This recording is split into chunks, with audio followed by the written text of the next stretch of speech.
Bonsoir, c'est moi Alpha Peter. Et j'aimerais en quelques minutes partager avec vous une pensée par rapport à la mort de Christ. Vous savez, il est important de savoir que Christ est mort pour quelque chose. Vous savez, c'est pas un buzz qu'il a fait pour mourir et ressusciter. La mort de Christ a tout un symbole derrière. Et c'est quelque chose de tellement profond que j'aimerais juste partager avec vous une pensée. C'est qu'en fait, Christ est mort quelque part pour prendre ta place. Il est mort pour prendre ta place. Il est mort pour prendre ta place. La Bible dit dans le livre de Ésaïe, chapitre 53, verset 5, que le châtiment que Dieu t'avait réservé, c'est Christ qui a reçu ce châtiment par sa mort. Et comme ça, il a pris sur lui la colère que Dieu t'avait réservée. Pourquoi? C'est pour que tu puisses, toi, vivre une vie heureuse, une vie épanouie, une vie où tu es libre de tout stress. La Bible dit dans 1 Pierre, chapitre 2, verset 10, que par ces meurtrissures, nous avons été guéris. Tu as été guéri. C'est quelque chose qui s'est fait au passé.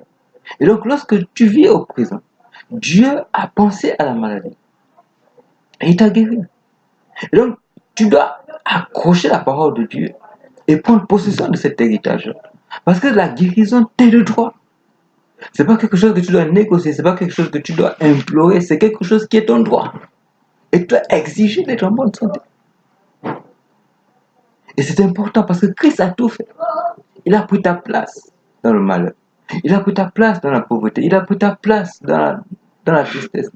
La Bible dit dans 2 Corinthiens chapitre 8 verset 9 que il s'est fait pauvre pour t'enrichir.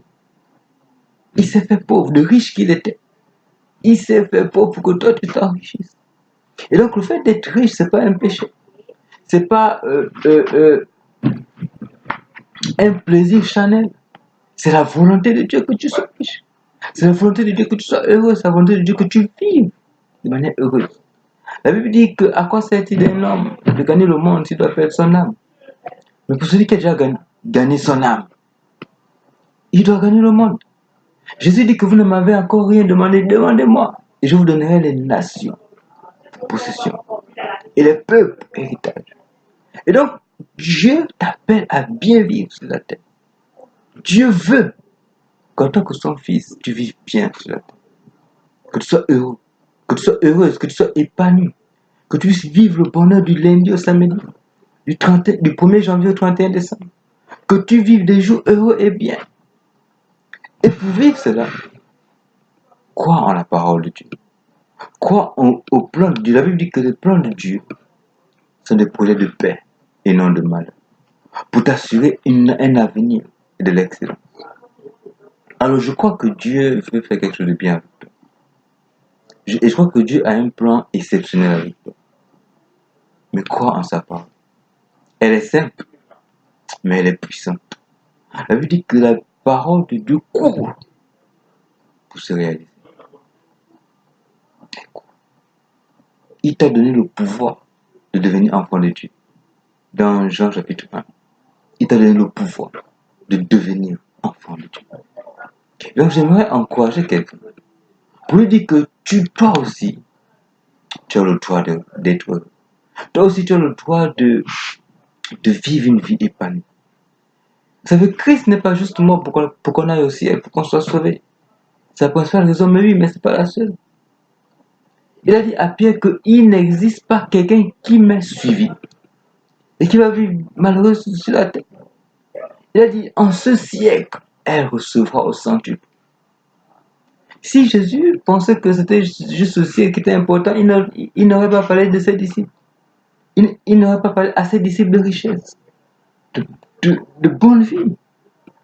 Et je crois que Jésus veut que tu vives bien. Je pense qu'il y a trop de chrétiens qui vivent malheureux sur la terre. Ils parlent en langue, ils prophétisent, mais ils sont malheureux. Ils sont malheureux dans leur famille. Ils sont malheureux dans leur couple. Ils sont malheureux dans leur vie professionnelle. Mais ils sont heureux sur les estrades. Mais une fois qu'ils sortent de l'église, la vie est un malheur. Mais Dieu ne t'appelle pas à vivre ce genre de vie. Il t'appelle à vivre, à être heureux. Une vie heureuse, une vie épanouie, une vie de repos. Parce que la Bible nous dit dans Jean, chapitre 14, verset 17, que Jésus te donne sa paix. Il dit, c'est pas la paix du monde, mais c'est sa paix. Et il te la donne en abondance. Alors je déclare que tu reçois la paix de Christ en abondance. Je déclare que la prospérité soit ton partage. Je déclare que l'abondance, la vie, la force et la puissance de l'esprit soit ton partage. Que, que Dieu te comble de bien. Que Dieu te sature de bien. Que le bonheur et la grâce t'accompagnent tous les jours de ta vie.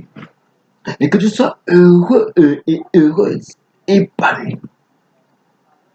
Que Dieu te bénisse.